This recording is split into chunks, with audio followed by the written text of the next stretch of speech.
Čujem da mi rasprodaješ dedovinu i ono parče zemlje kostima omeđene, crkvu i crkvenu imovinu, bunar i vodu rasklađenu.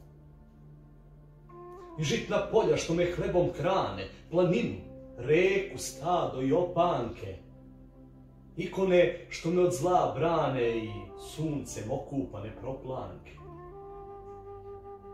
Čujem da mi prodaješ svetinje, Metohijska brda i Kosovsku ravnicu, Pećki tron, Zočište, Dečane, Ljevišku, Arhangele, Gračanicu. Pričaju i da si Tapiju overio na kolevku srpske postojbine, da si mi decu ubicama poverio i da o njima ubica sad brine. Ti sve baš kao da je tvoje, kao kockar kad gubi očevinu poklanjaš moje, moj prag i moju dedovinu.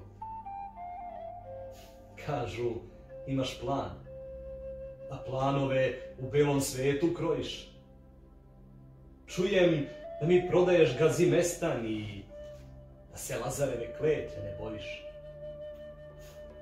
Tražiš da pristanem i predam Tapiju, da blagoslovim što si naumio, da spasim tebe i tvoju bratiju od onih kojima si moje ponudio.